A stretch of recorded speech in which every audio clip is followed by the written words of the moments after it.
This is a quick mobility and strength workout to fix your neck when it's feeling achy. All you're going to need is a band, so go ahead and grab it. And the first move we're going to do is the behind the neck shoulder stretch. So you're putting one arm overhead and behind the neck, you're putting the other arm behind your back, and this is going to stretch two different areas on each side. The overhand is going to get the tricep and the lat, and the underhand is going to get the shoulder and the chest.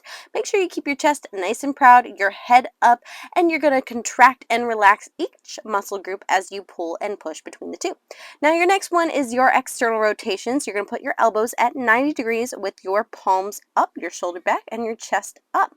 You're going to pull using the outer side of your shoulder, that medial delt, and of course you're going to activate that back and lat as you come into a squeeze through your scapula. This move strengthens these two areas so that you can have the best posture possible, so that your shoulders can feel more relaxed and so that your chest can be lifted and your head up. It feels really good, because if we don't, then we end up getting a posture like this, where our front of our neck is very tense and our shoulders are rounded forward. So one exercise we can do to fix this is chin tuck. So as you can see, I'm making a double chin here. It's not super attractive, but it is what it is, and it feels fucking good. So tuck your chin, and you're going to pull your chest up and roll your shoulders back, and of course make sure that you have a neutral spine there.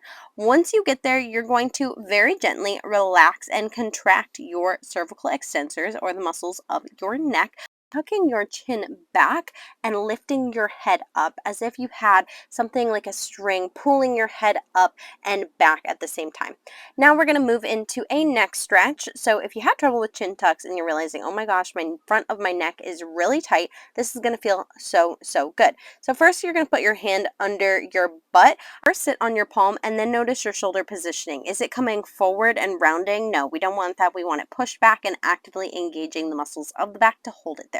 Then you're going to tuck your chin and roll your head towards the opposite side.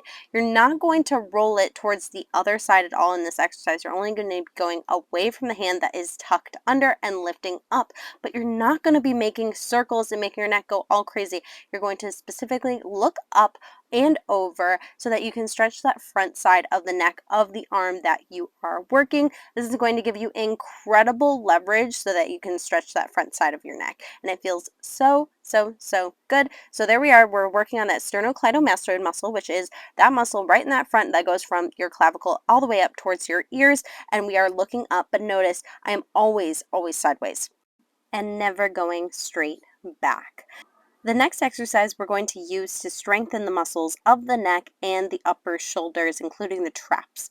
So this is the face pull. You have your palms down, your band is pulled apart, and your elbows are going to be coming up towards your shoulders, your hands towards your ears, and actively contracting the muscles of your shoulder blades, your traps, and the back of your neck. This is going to feel really good, especially when you stretch and straighten your arms. It should feel like a nice release on your back. Next, we're doing elevated push-ups. So you're going to want to find something like a bench or a table that will make push-ups easy. You don't want it to be hard here, and we want to go fairly easy on reps. So first, let's get into position. Notice the elbow pits. We want that elbow pit exposed and your shoulders back. You don't want your traps raising up. You want to push them down and lift your head and chest.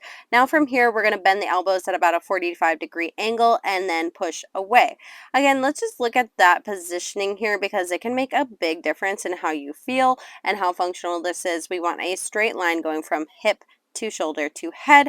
And again, we're going to bring those elbows down. We're going to lift the chest, and we're going to make sure that we're actually squeezing the shoulder blades when we get down to the bottom there. If you feel your traps raising, make sure you just reset at the top every single time so you can get in good reps. Next, we're going into a standing cat-cow. So you may need a table or a bench, something where you can stand next to it that's about knee height. You're going to put your hands down there, and you're going to have a slight bend in your knees as you stand.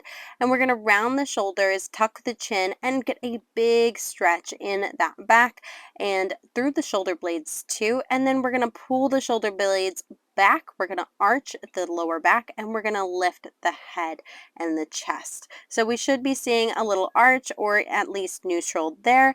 And we're going to go between the two, rounding as much as possible, getting that stretch and going into the contraction.